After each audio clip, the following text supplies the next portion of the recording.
Hey everybody, welcome back to the show. I just recently watched a video from Chris Sewell, a baseball card collector, investor, dealer, in that order, talking about autographs on baseball cards. And the primary focus of it, I won't ruin the end for you. But the primary focus of it was whether or not those cards, autographs on cards, were legit or were they fake. How do you know? So I thought I'd put a video out here about autographs, and I own some. I'm not a big autographed collector. In fact, I have maybe 20 cards with autographs on them, and I never used to be an autograph collector at all. Not one to stand in long lines to get somebody's autograph. I never had any autographs until about a few years ago, except for two. But I started collecting autographs a couple of years ago when I got back into baseball card collecting. And when I did that, when I got back in, I really wanted to find an avenue that was a bit different, something that I hadn't yet explored. The new card market was utterly confusing for me, so I wasn't going to jump into buying a whole bunch of rainbow cards and whatever else there is out there. But so I thought about maybe autograph cards, right? Again, I had two, and I'll show my cards here in a second. But it was something that I thought could interest me.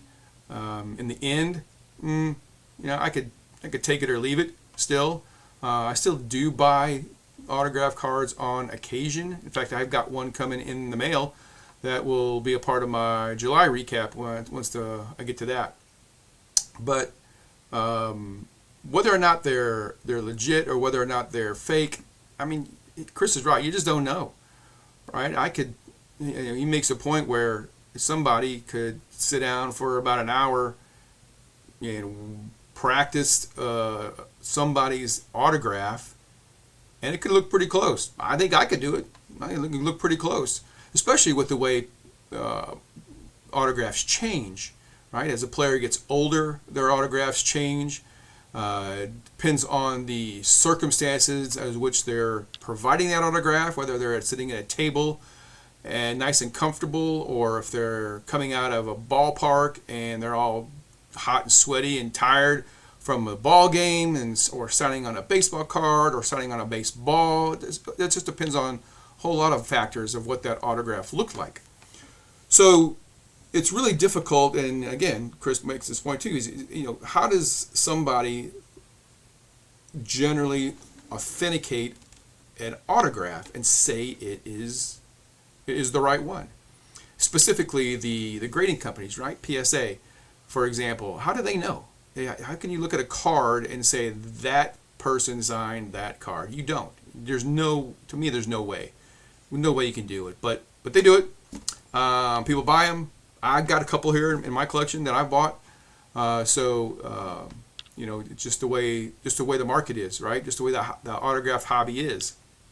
So, but again, so I got into autographs as a different avenue for me to enjoy the hobby, and you get these certificates of authenticity. Here's my first one here. Joaquin Andujar, right? One tough Dominican, one of my favorite players in the Cardinals of this era. And it's just his autograph on a baseball card, right? On a raw baseball card. But it's got this cool little certificate of authenticity with it, right? Mainline Autographs, LLC. Have no idea of the legitimacy of this company. Could be somebody in his garage. Could be this gym guy in his garage, right? Printing these out and signing them, and maybe he's signing these autographs too. But yeah, you just never know. But so you have to have some kind of, if you're an autograph collector, you do have to have some kind of validity, at least internal, that allows you to believe that the autograph on the card is legit. Now, for this particular card, even though this looks hokey as heck, right? I have no idea who this is, but it's not very likely that someone's going to fake a Joaquin Andujar autograph. So that makes me think it's probably legit, right? This was a cheap card. I didn't spend much for it, right? So this is a you know, a value meal at McDonald's. That's what I pay for this card. So so it's probably legit. Then you have these cards in the modern era, like my Harrison Bader here, that on the back is essentially your COA, right? Your certificate of authenticity, right? Somebody at Topps witnessed Harrison Bader sign this card, so it's legit. I think that's pretty valid, right? If you get one of those cards, you know, unless some scandal occurs years down the road where Topps and all the Panini is a huge one, right, in the market right now for autograph cards. Unless there's some scandal where, you know, they're lying on the back of their cards, it's probably legit, right? So some other cards I have here. Now these are cards that I really enjoy. Is these Nabisco autograph cards, and these Nabisco came out with these in 1993 and 1994, and someone's going to correct me, but I think 93 you have about 6 Hall of Famers with autographs, and I think 94 you only have 4. So I think that's it. But they come with, you know, your certificate of authenticity, right? So, and then this is my Ernie Banks. So now, you know, again, legit or fake, I don't know, right? It's a cool card though, right?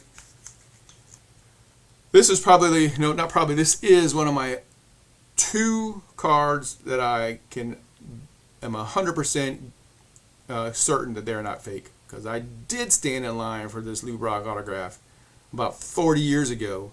Lou Brock showed up at a card shop. No, it was a sports shop, like a sporting goods shop, and he sat at a table signing cards. So I know that's a fact. That's a fact, legit. Here's one Beckett authenticated Rod Carew. This bad boy, you know, his autographs are chicken scratch, and they're different. You'll get another Rod Carew that'll be completely different looking than this, but you know what? It's authenticated, right? Yeah, whatever. So, but he's one of my player runs in my PC, so I got that one. This is the other card that I know is 100% legit, because I did get this directly from Chris Carpenter at Busch Stadium last year. So that's that. Bob Gibson in the 94, right? 94 Nabisco set, right? I had this card forever. And it probably, that along with the Lou Brock, those are the ones I've had forever, probably enticed me to even think about buying autographs. Jim Palmer from the 94 Nabisco set. One thing about these Nabisco cards is not only do I think that they're legit, but more importantly, to me at least, they're cool looking cards. High eye appeal. Brooks Robinson from the 93 Nabisco set. Frank Robinson, no relation to the previous.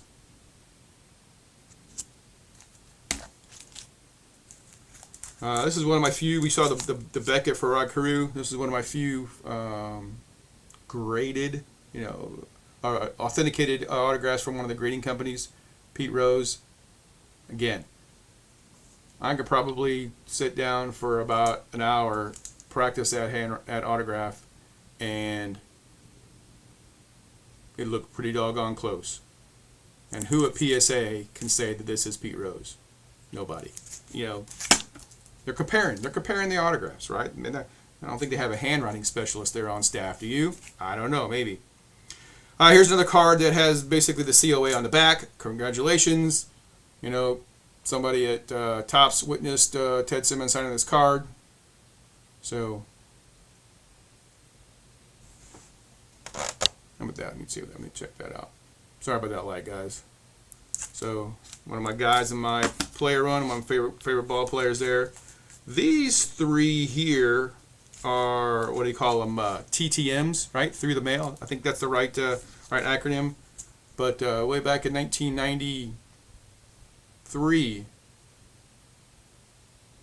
sent in cards to Ozzie Smith. and got him back. Now, again, did Ozzie sign these cards? His personal secretary signed these cards? His wife signed these cards? Who knows, right? But, you know, who knows? The Duke Snyder, get another Nabisco series. I don't have all of those, so there's a couple that I'm missing. Catfish Hunter's one of them, and there's another one I'm missing. Willie Stargell. I like this guy. I don't know what it is. You know, maybe because I watched the '79 World Series and they won. I have no idea, but I like Willie Stargell. I need to get some more of him in my personal collection. Jordan Walker, another one of those that have the authenticity on the card. Phenom or bust? I don't know. Guess we'll find out sooner or later. You know, you also get these cards, not this specific card, but these modern cards that are either autographed on the card, as you know, or they have the stickers, and you apply the stickers on them. Now, I don't have any stickers on my cards, my autographs. I just don't like it. Not that I think they're fake, but just from the eye appeal and the aesthetics of it, I just don't like the sticker autographs. And then last but not least, my only non-baseball, direct from the cornfields of Iowa, Kurt Warner. I'm not a football fan. Man, that was like some exciting football back in 1999. So there you have it. Those are my autos. My few random thoughts on autographs. Like I said, I'll probably pick one up here or there. One thing you probably did notice on my autographs was I don't have a lot of expensive autographs. In fact, I don't know. Maybe the most expensive card I have is a $20 card. At least that's what I paid for it. So you're not going to see any $150 autograph cards in my collection. So that lends to, again, to the credibility of the autograph, at least in my mind. That who's gonna fake the Harrison Bader, right, or the Joaquin Andujar, right? There is that on my side, and those are the kind of cards I collect, right? That it's directly in line with my collecting habits, right? So anyway, that's all I have. Everybody have a fantastic day.